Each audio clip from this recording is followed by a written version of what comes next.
Okay, we got everything here we need for our cornbread.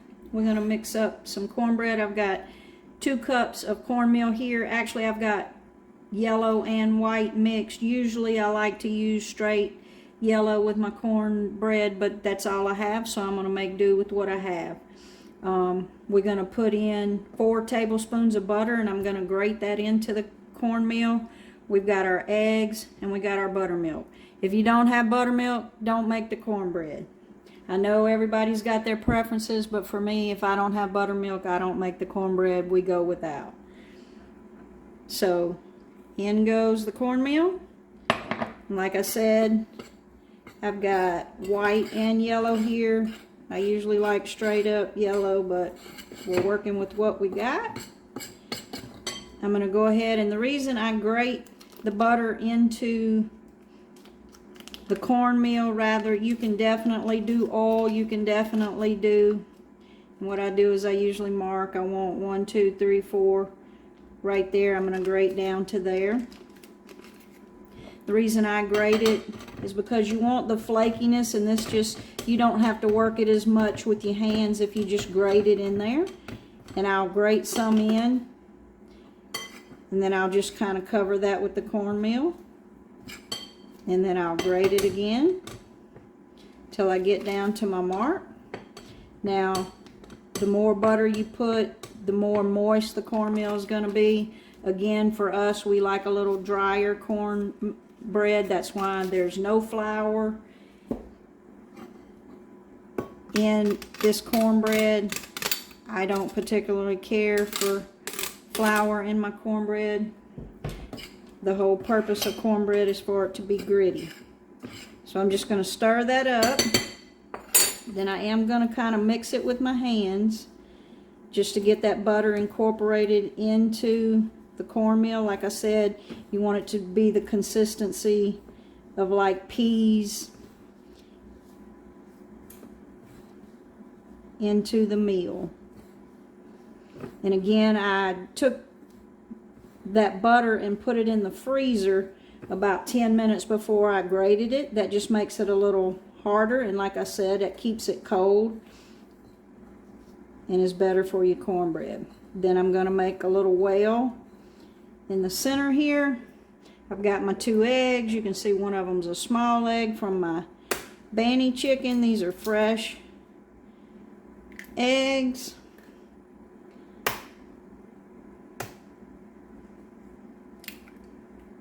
So we're going to go in with 2 eggs and just kind of mix them up like that. We're going to go in with our cornmeal. And I got the iron skillet is in the oven at 425. I put 2 tablespoons of oil in the bottom of that skillet when I started my oven preheating.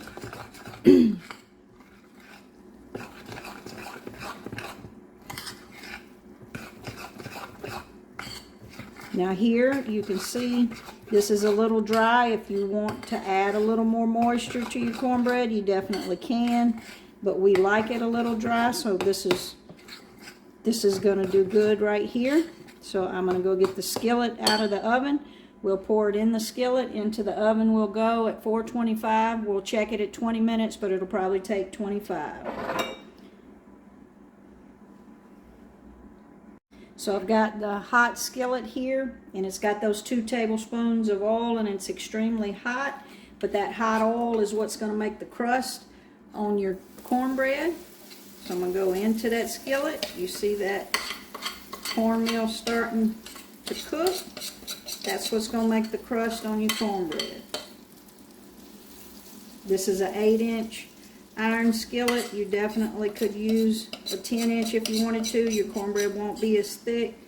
And also, it was self-rising cornmeal. If it was not, I would use, if I was using plain cornmeal, I would use half a teaspoon of powder, half a teaspoon of baking soda, and half a teaspoon of salt.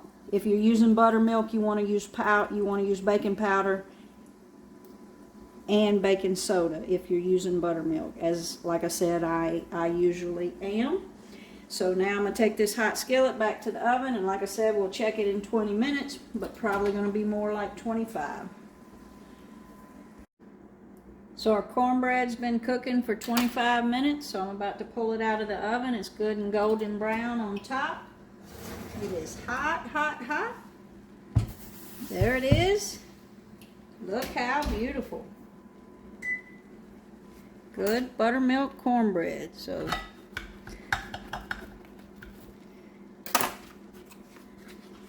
and the way I finish it, just a little bit of butter on top. Then we're going to slice it up. And there you have it, piping hot, sliced up, beautiful cornbread. If you like this video and want to see more videos, please like and subscribe to our channel. And we've got a lot more in store for you coming up. So please hit the bell.